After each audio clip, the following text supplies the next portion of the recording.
안녕하세요. 오늘도 사연살롱을 찾아주셔서 감사합니다. 결혼한 지 이제 3년이 조금 넘어가는 30대 초반 여자입니다. 매일 사연살롱을 구경만 하다가 사연 올려볼 생각은 처음 하네요. 저도 참 여기 올라오는 다른 분들 사연에 뒤지지 않을 자신이 있을 정도로 엄청난 사연을 가지고 있거든요. 결혼하신 분이라면 아마 많은 분들이 공감하실 시집살이 당한 이야기인데요.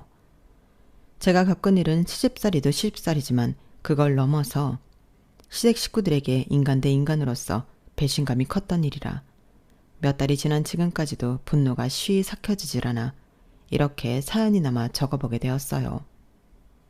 본격적인 이야기를 시작하기 앞서 이런 질문을 드려보고 싶어요. 다들 시집살이 어디까지 해보셨나요?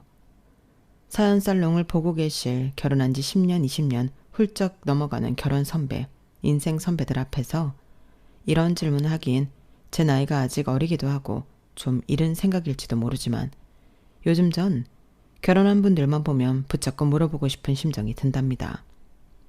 제가 왜 사연을 시작하자마자 다짜고짜 이런 질문을 하는지 아신다면 아마 많은 분들이 기막혀 하실 거예요. 보통 시집살이라고 하면 많은 사연에서 가장 물리치기 힘든 강력한 적은 시어머니잖아요. 그 다음으로 시누이, 시아버지일 때도 있고요. 그런데 저희 시부모님은 정말 다정하고 천성이 선한 분들이세요. 남편에게는 여자 형제가 없어서 제겐 시누이도 없었고 형이 한 명 있어서 아주버님은 계시는데 조금 무뚝뚝한 성격이시긴 해도 매너 좋으신 분이고요. 여기까지 들으면 도대체 이 사람은 누구한테 시집살이를 했다는 거야 하는 의문이 드실 거예요. 네, 저도 결혼 전까지만 해도 제가 이 사람에게 시집살이를 당할 거라곤 감히 상상조차 못했던 존재가 있었어요. 바로 아주버님의 첫째 딸. 그러니까 제게는 시조카가 되는 중학생 아이였어요. 솔직히 아주버님이나 형님까지는 신경이 많이 쓰인다 쳐도 결혼할 때 시조카와의 관계까지 염려하는 분들은 많이 없지 않으신가요? 사실 저도 그랬거든요. 중학생 딸이 하나 있다길래 그렇구나, 그러려니 하고 말았어요. 남편이랑 아주버님의 나이 차이가 6살밖에 안 나는데 벌써 중학생 딸아이가 있다고 해서 아이를 좀 빨리 가지셨나 보다 하고 넘겼죠. 아주버님은 결혼도 빨리 하셨고 그 밑으로도 초등학생 자녀가 4살, 6살 터울로 둘이나 있어서 그저 아이를 좋아하시는구나 하고 생각했었네요. 아무튼 이제 갓 초등학교 입학했다고 들은 막내나 둘째야 워낙 어려서 봐도 귀여워만 해주고 말았는데 동생들과 나이 차이가 조금 있어서 그런지 첫째를 보면 풍기는 분위기가 다르더라고요. 제가 14살 때는 초등학생이나 다름없이 천진난만했던 것 같은데 요즘 애들이라 그런지 성숙해 보이기도 하고 어른 같더라고요. 그래서인지 유독 첫째 조카하고 있으면 분위기가 묘하게 달라지는 게 저보다 한참 어린아이인데도 어색하고 불편했어요. 별 생각 없었던 시조카가 불편하게 느껴지기 시작했던 건 그 애와 제가 제대로 처음 마주보고 앉아 이야기를 나눴던 결혼 후 첫 명절 때부터였어요. 사실 결혼 전 인사를 드리러 시댁에 왔을 때는 아주버님과 형님이 애들을 다 맡기고 와서 어른들끼리만 식사를 해서 못 만나봤었고 결혼식 당일엔 워낙 정신이 없어 몰랐는데 초등학생 조카들만 왔었더라고요. 그래서 첫째 시조카를 제대로 본 건 결혼하고 첫 명절 때 본 게 처음이었어요. 그날이 시댁에서 보내는 첫 명절이라 참 걱정도 많고 긴장도 많이 했는데 생각보다 편안한 분위기라서 많이 안심을 하고 있었어요. 결혼 과정에서도 시부모님께서 참 어디 가서 만나보기 드물게 며느리에게 잘해주신다는 생각을 했었는데 다행히 반전은 없더라고요. 제사도 없는 분위기라 음식하느라 짐 뺄 일도 없었고 시부모님께서 이래라 저래라 일을 시키지도 않으셔서 정말 휴일처럼 즐겁고 편하게 보내던 중이었어요. 시부모님께서 집 관련 문제로 아주버님과 남편을 데리고 잠깐 나가시고 집에는 저와 형님, 시조카만 남아있을 때였어요. 초등학생 시조카 둘은 방에 들어가서 지들끼리 신나게 노는 중에 형님과 저, 그리고 첫째 시조카만 남았죠. 어른들은 어른들끼리 담소를 나누고 초등학생 동생들은 자기들끼리 노느라 정신이 없는 가운데 첫째 시조카가 유독 말이 없고 심심해 보여서 내내 신경이 쓰이던 참이어서 잘됐다 싶었어요. 이 기회를 통해 이야기를 나누면 좋겠다 싶어서 자연스럽게 말을 걸었죠. 올 초에 중학교 입학했다며? 내가 중학생 애들 수학 가르치는 일을 하거든. 혜선이는 수학 잘하니? 중학생 애들 가르치신다고요? 교사예요? 어느 학교요? 아, 학교 교사는 아니고 과외교사에. 아, 난 또. 과외교사라고 하니 별거 아니라는 듯 퉁명스러워지는 태도가 좀 기분이 나쁘더라고요. 어른이 했어도 기분 나빴을 태도를 아이가 하니 더 어이가 없었어요. 혹시 모르는 거 있으면 물어봐. 작은 엄마가 알려줄게. 작은 엄마는 무슨. 됐어요. 그게 시조카와 처음 나눠본 대화였어요. 제 딴에는 나름대로 직업이 그 또래 가르치는 일이라 쉽게 다가가 보려고 한 거였는데 그런 태도를 보이니 한 번에 마음이 상하더라고요. 별로 드러내고 싶진 않았지만 저도 인간인지라 얼굴에 표가 났던 모양이에요. 바로 형님께서 끼어드셨어요. 얘, 너는 태도가 그게 뭐니? 아, 그러고 보니 동서 정말로 중학교 선생님이네? 잘됐다. 우리 혜선이 공부 좀 가르쳐줘. 가해비는 당연히 챙겨줄게. 동서가 애들 여러 성적 올렸다며? 네? 아이, 혜선이는 그냥도 가르쳐주죠. 결혼하면 저희도 이쪽 동네로 이사 올 거니까 언제든 말씀 안 하세요. 제가 그룹으로도 과외를 하고 있으니까 그 친구들 수업할 때 들어와도 되고요. 그래? 그래주면 나야 너무 고맙지. 안 그래도 혜선이가 수학을 못해서 걱정이었는데 한시름 덜었네? 아, 정말요? 그래도 수학은 중학교 때 기초부터 잘 쌓아놓으면 금방 성적 잡을 수 있어요.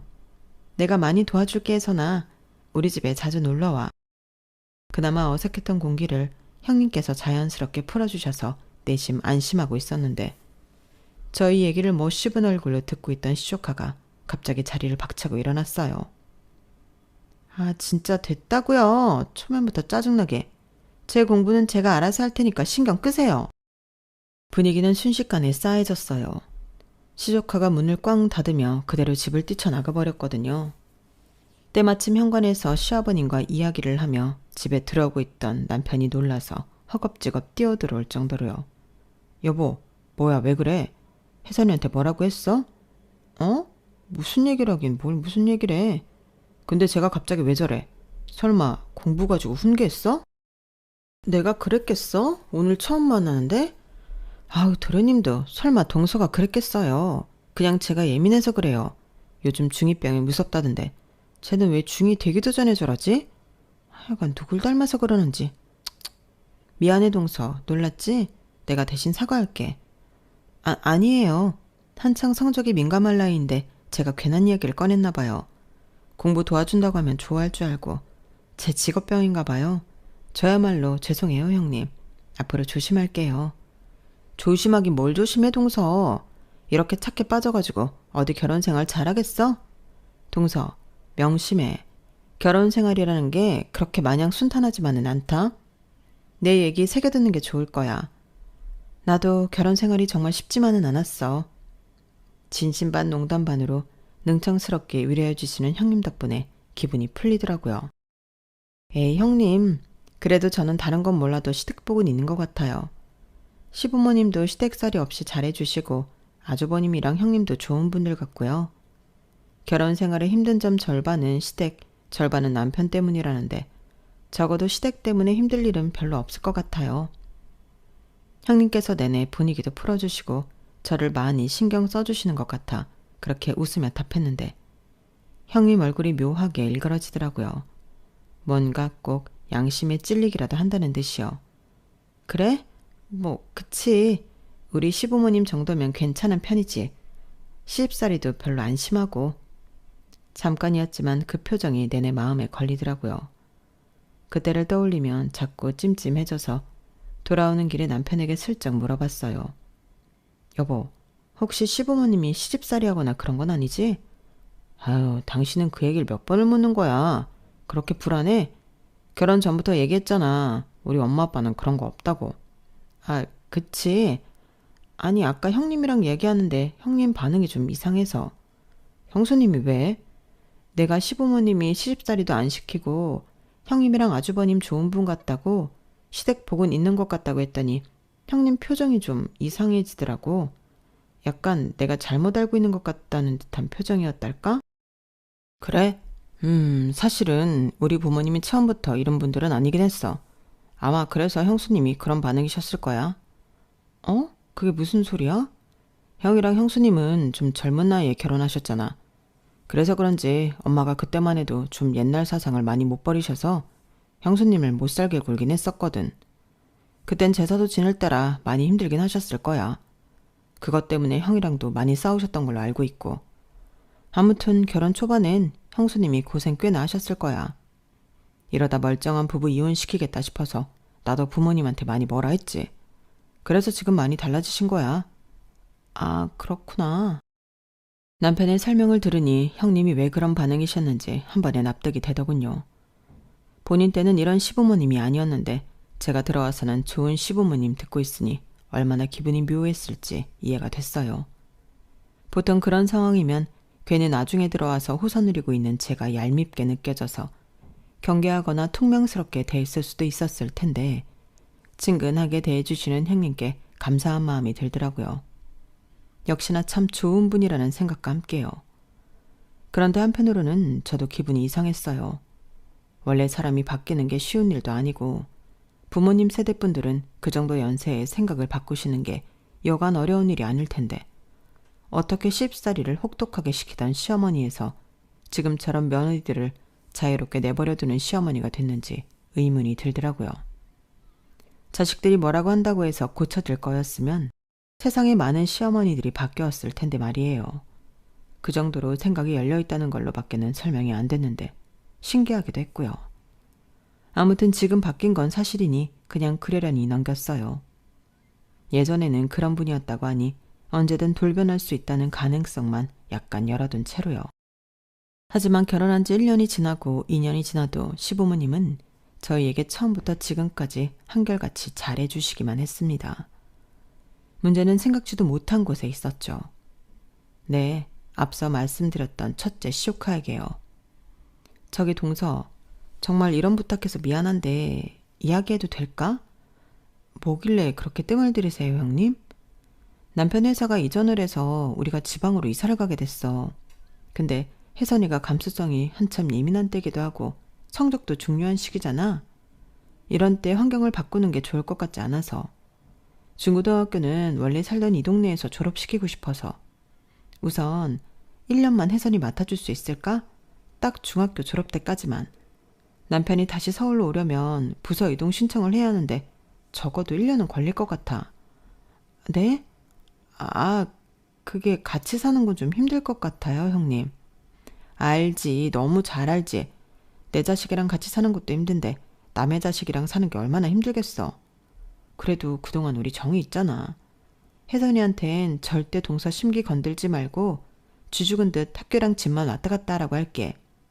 1년이 길어 보여도 은근히 짧은 세월이야. 내가 이렇게 부탁할게. 어? 형님 마음은 너무 잘 알겠지만 제 입장에서는 갑작스러운 부탁이라서요. 같이 사는 건 저희 부부가 신혼이기도 하고 상의를 좀 해봐야 할 것 같아요.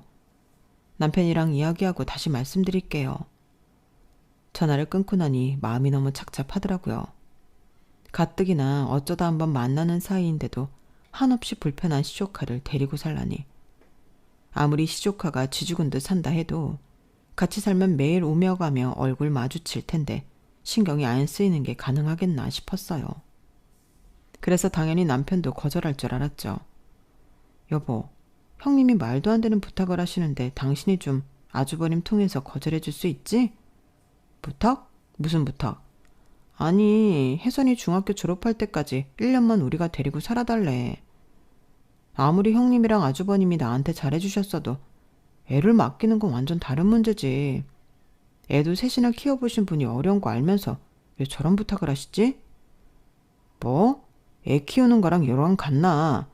다 키운 애 방 하나 내주라는데 뭐가 그렇게 어려워서 거절을 해? 그냥 우리가 1년만 데리고 있자. 현관 바로 앞에 있는 복도 끝방 무슨 당신 운동방으로 만든다더니 헬스장만 가고 저 방은 쓰지도 않잖아. 집이 좁은 것도 아니고 남는 방도 있는데 뭐하러 거절해. 사이 껄끄러워지게. 뭐라고? 혜선이 까칠한 거 알면서 그래.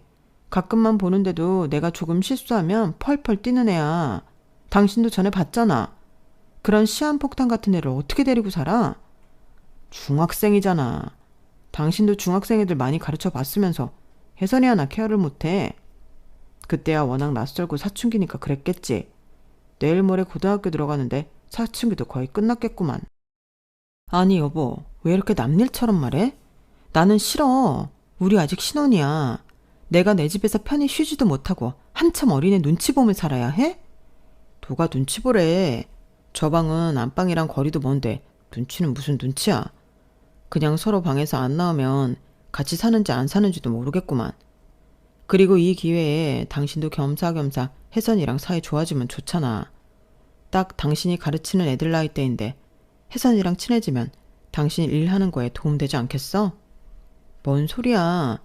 내 학생들이랑은 내가 알아서 이미 친하게 지내고 있는데 당신은 정말 혜선이랑 살아도 된다는 거야?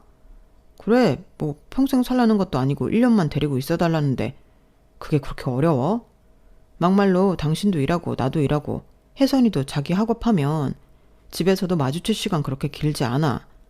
주말에도 무슨 종일반 학원 다니다는데 주말도 온전히 우리끼리 보낼 수 있고. 그게 뭐 그리 싫다고 그렇게 정색을 해. 싫어. 싫다니까. 그렇게 좋으면 당신의 혜선이 데리고 살던지. 여기는 당신만 사는 집이 아니야. 내가 내 집에 낯선 사람 들이기 싫은 거 당연한 거 아니야? 당신이 옆집 얻어서 혜선이 데리고 나가든가. 와, 당신 정말 사람 그렇게 안 봤는데 되게 냉정하다. 하루 종일 애한테 매달려서 육아하라는 것도 아니고 어떻게 이렇게 매정해? 가족끼리 살면서 서로 도울 수 있는 건 도와야 나중에 우리도 난처한 일 생길 때 부탁할 수 있고 다 그렇게 서로 도우면서 사는 거지. 살면서 당신은 형수님한테 뭐 부탁할 일 없을 것 같아? 다른 부탁은 다 들어줘도 집에 애 들이는 건 싫다고. 며칠 데리고 있는 것도 아니고 같이 사는 건 완전 문제가 다르잖아. 아무리 다 컸다고 해 내 애는 앤데 신경 안 쓰이겠어? 게다가 집에 공부하는 애 있으면 눈치 보이는 거 몰라? 됐어. 그렇게 싫으면 거절은 왜 나보고 하래? 난 찬성이니까 반대할 거면 당신이 직접 거절해. 왜 싫은 소리는 나한테 시켜? 진짜 이기적이야. 그저 어색한 시조카 데리고 사는 게 싫다고 말했을 뿐인데 이기적이라니. 남편의 가치관이 정말 이해되지 않더라고요. 그래도 2년이나 연애하고 결혼한 건데 내가 이 사람이랑 이렇게 생각이 달랐나 싶기도 해서 너무 놀라웠어요. 그렇게 대판 싸우고 저는 다음날 형님께 제 의사를 밝히기 위해 바로 전화를 걸었어요. 더 이상 이 문제로 피곤해지고 싶지 않았거든요. 형님, 저예요. 어제 남편하고 혜선이 이야기해봤는데 동서, 안 그래도 고맙다고 전화하려고 했어. 혜선이 곧 도착할 거야. 내가 이 은혜는 꼭 잊지 않고 갚을게. 혜선이 걔가 무뚝뚝해서 표현은 안 해도 속으로는 엄청 고마워하고 있을 거야. 동서도 알겠지만 걔가 사회성이 은근 없어서 그나마 사귀었던 소꿉친구 다 여기 놔두고 이사 가기 싫다고 울고불고 난리도 아니었거든. 네? 그게 무슨 말씀이세요? 저는 거절하려고 전화드린 건데 혜선이가 저희 집으로 오고 있다고요? 어제 도련님이 혜선이 보내라고 흔쾌히 전화와서 오늘 아침 일찍 혜선이 보냈는데 뭐라고요? 말이 끝나기 무섭게 띵동 하는 현관 벨소리가 울렸어요. 벨소리가 그렇게 공포로 느껴지긴 처음이더라고요. 하나는 마음 반 두려운 마음 반으로 마구 떨리는 손을 겨우 붙잡고 인터폰 앞으로 가니 파란 화면 한가운데 떡하니 시조카 혜선이의 얼굴이 담겨 있었어요. 도착했나 보네. 여기까지 왔으니까 점심은 먹이고 보낼게요. 저 혜선이 못 데리고 있어요, 형님. 저 그 얘기하려고 오늘 전화한 거예요. 뭐라고? 이건 아니지, 동서. 그럴 거였으면 내가 혜선이 안 보냈지. 혜선이 오늘 이사한 우리 집에서 꾸역꾸역 서울 올라간 거야. 애는 애대로 고생시키고 이게 뭐 하는 짓이야? 둘이 상의해 본다며. 난 당연히 상의한 줄 알았지. 도련님이 봐준다 했으면 된 거 아니야? 사람이 어쩜 이래? 형님, 남편이 독단적으로 한 행동이라 저도 너무 화가 나는 상황이에요. 혜선이한테는 미안하지만 어쩔 수 없어요. 오늘 저녁차 태워서 보낼게요. 예정에도 없던 혜선이가 집에 오는 바람에 오늘 제 약속도 다 취소하게 생겼어요. 저로선 혜선이 밥 먹이고 좀 쉬게 했다가 내려보내는 것 이상으로는 더 해드릴 수 있는 게 없네요. 따지려거든 남편에게 따져주세요. 뭐라고? 동서 잠깐만 끊지 말아봐. 이런 법이 어딨어? 비명을 지르다시피 하는 전화를 끊고 안방문을 열어젖히자 머리는 까치집을 하고 천하태평하게 자고 있는 남편을 보니 우라통이 치밀더군요. 화가 나서 베개로 남편을 흠씬 두들겨 팼더니 남편이 화들짝 놀라서 일어났어요.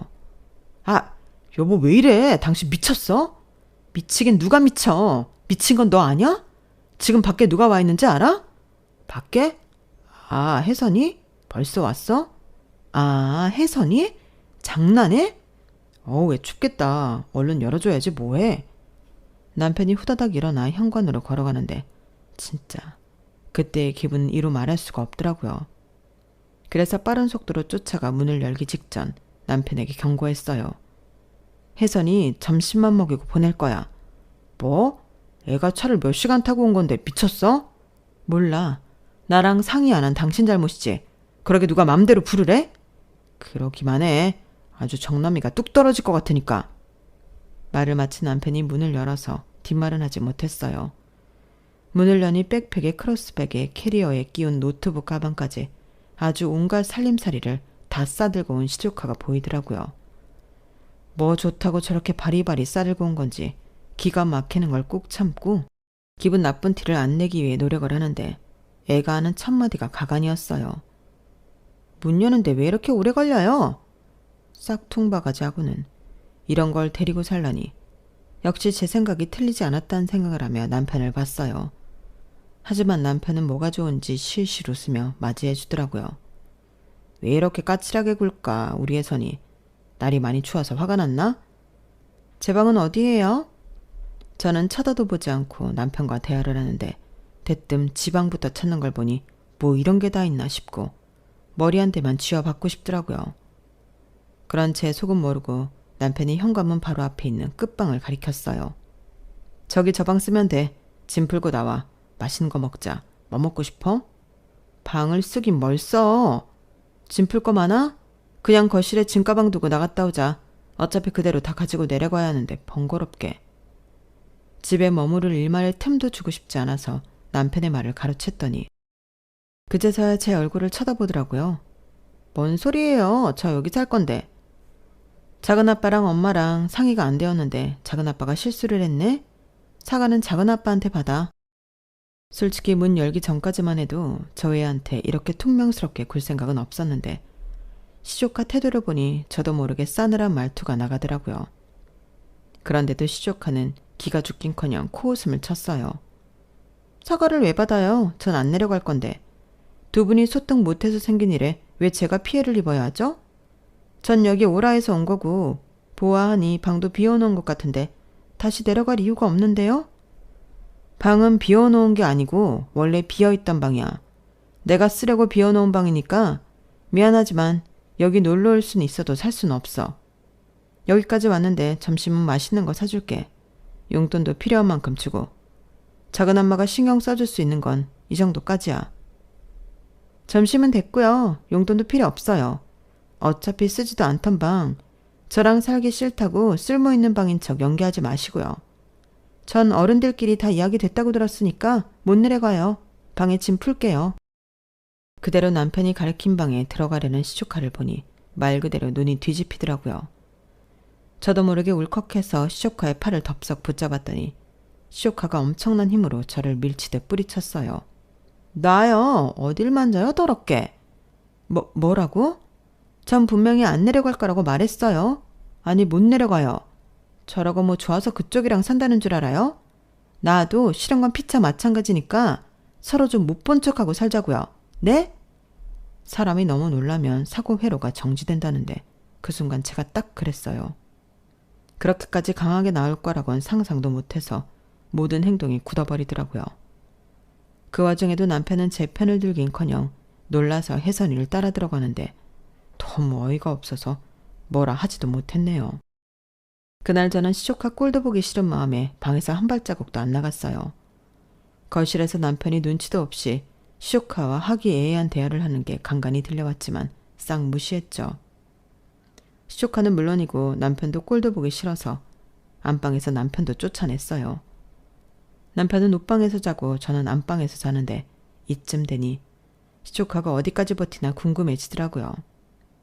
안 가겠다고 버티는 애한테 무력을 행사할 수도 없고 시댁이 엮여있으니 함부로 할 수가 없어서 그냥 될 대로 되라 하는 마음으로 무시했죠.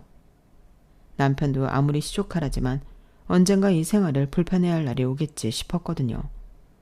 그렇게 웬걸?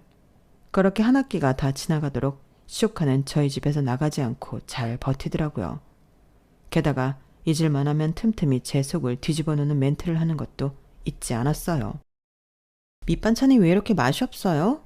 작은 아빠, 맨날 이런 거 드시고 산 거예요? 옷 정리한 것 좀 봐. 이렇게 정신없이 해놓고 어떻게 살아요? 옷장을 하나 더 사던가 하지. 각방 쓸 거면 결혼은 왜 했어요? 맨날 작은 아빠만 바닥에서 자고. 남편 걱정도 안 되나? 얼핏 들으면 이간질 같은 얘기들을 저 들으란 듯 남편에게 하는데 상대하기 싫어서 못 듣는 척 하려다가도 도저히 안 되겠더라고요. 너 방학인데 니네 집에 내려가 있어. 학기 시작하고 오던지 해. 서로 불편하게 이러고 사는 것도 웃기지 않니? 좋은 말로 할 때 너희 집에 좀 내려가 있어. 나도 참는데 한계가 있어. 저건 엄마가 못 참으면 뭐 어쩔 건데요? 쫓아내기라도 하시게? 여기 내 집인데 못 쫓아낼까봐? 못 쫓아낼걸요? 얘 봐라. 그건 무슨 자신감이니? 작은 엄마는 절 쫓아낼 자격이 없으니까요. 자격? 내가 내 집에 내 남편하고만 살겠다는데 갑자기 무슨 자격을 운운하는지 순간 머리가 띵해졌지만 그대로 말릴 순 없었어요. 자격이고 나발이고 제발 방학 때만이라도 니네 집에 내려가 살든지. 그게 싫으면 제발 내 심기 건드리지 말고 입 다물고 조용히 지내. 한 번만 더 건드리면 짐 다 싸서 내다 버리는 수가 있으니까. 말하고 나서 저도 아차했어요. 드라마에서 개문화할 법한 대사를 제가 하게 될 줄은 몰랐거든요. 하지만 저도 쌓일 대로 쌓인 터라 험한 말이 나가는 건 어쩔 수가 없더군요. 여보, 애한테 지금 그게 할 소리야? 뭐, 내가 못할 소리 했어? 자기 집으로 돌아갈 거 아니면 얌전히 살라는 말인데 그게 잘못됐니? 당신은 제가 나한테 달라들 땐 가만히 있더니 왜 나한테만 난리야? 내가 지금 나보다 한참 어린 시조카한테까지 시집살이 당하고 살아야겠어? 제 말을 듣고 경악했다는 듯 끼어드는 눈치 없는 남편하고 그날도 한바탕 싸웠네요. 몇 달째 같은 문제로 싸움이 반복되다 보니 저도 슬슬 지치더라고요. 그동안 형님께도 전화드려서 제발 애 좀 데리고 가라고 애걸복걸 매달리고 설득도 하고 협박 비슷한 것도 해봤지만 다 통하지 않았어요. 아주버님도 마찬가지였고요. 게다가 두 분은 막판엔 제 연락을 안 받기 시작하더니 기어이 잠수까지 타시더라고요. 시부모님께 여쭤봐도 대답을 피하시기만 했고요. 마치 온 가족이 한 통속으로 혜선이가 우리 집에 얹혀 살길 바라는 것만 같았어요. 그러던 어느 날이었어요. 3대1 그룹과외가 있는 날 한 친구가 지각을 해서 그 애를 기다리면서 수업 준비를 하고 있었는데 그동안 다른 두 아이가 대화하는 게 귀에 들어오더라고요. 야, 그래서 주혜선 걘 요즘 어떻대? 그니까 안 그래도 나도 그거 물어보려고. 근데 이런 거 보면 진짜 무서워서 결혼 못하지 않냐?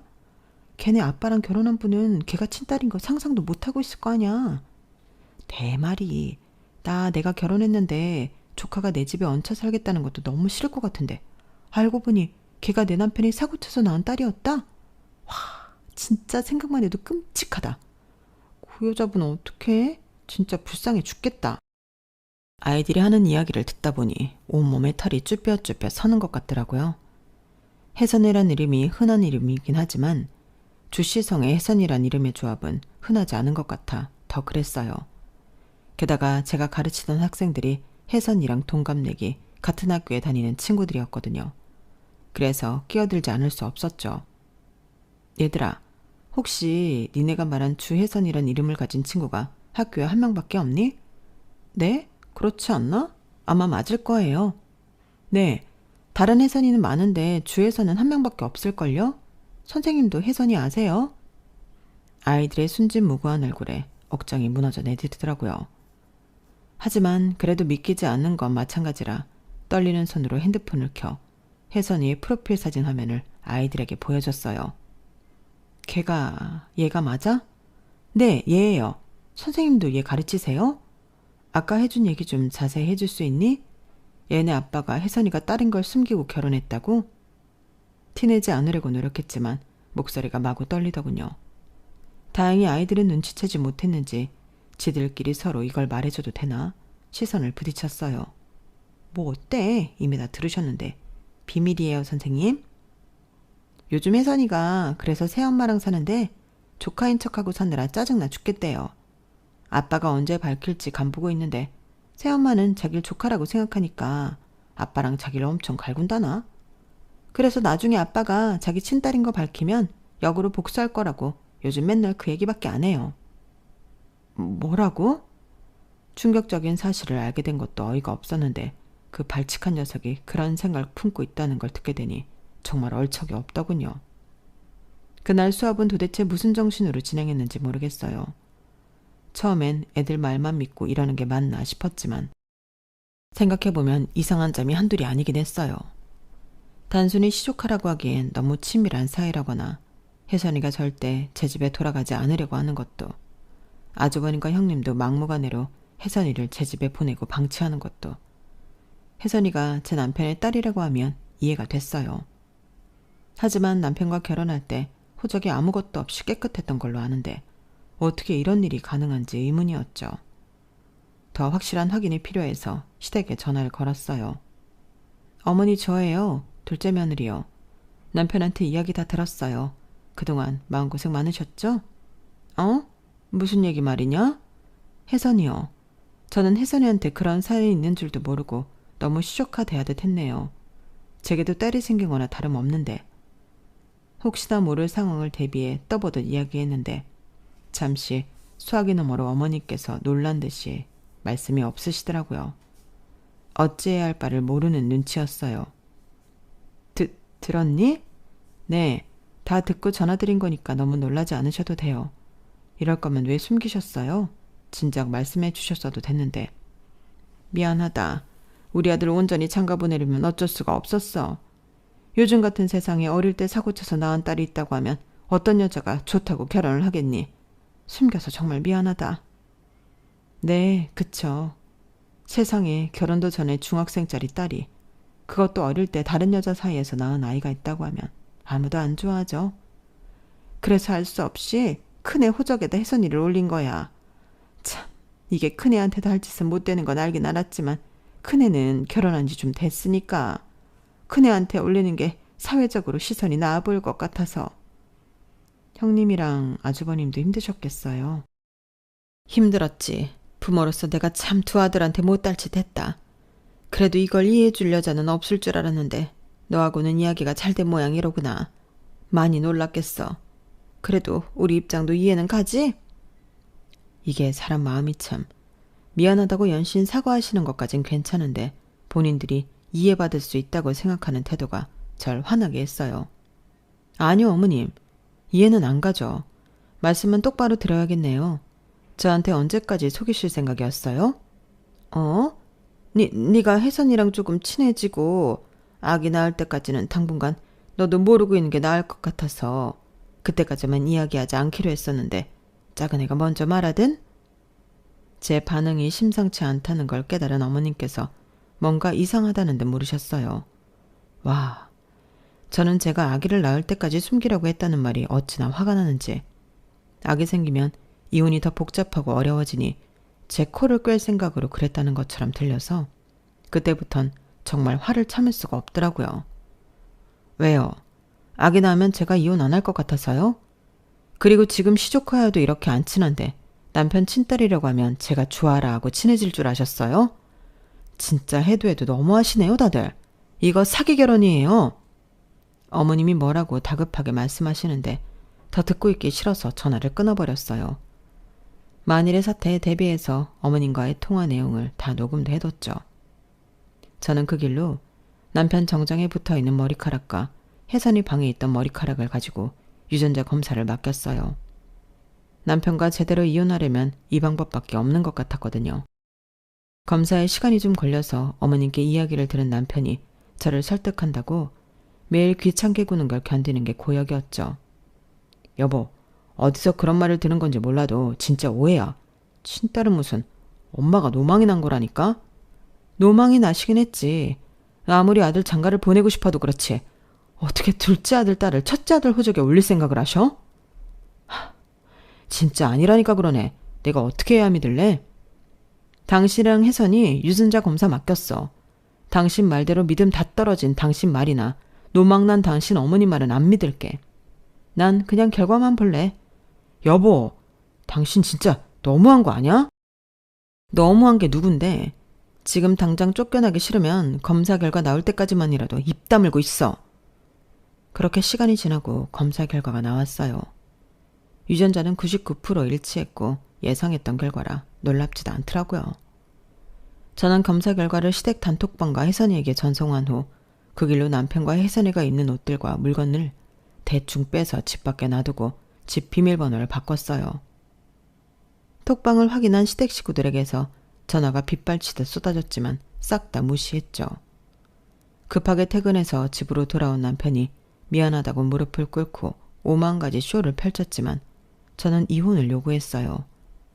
제 요구대로 순순히 협의 이혼을 하지 않을 경우 유책 배우자로 소송을 걸겠다고 협박하니 순순히 이혼해주겠다고 하더군요.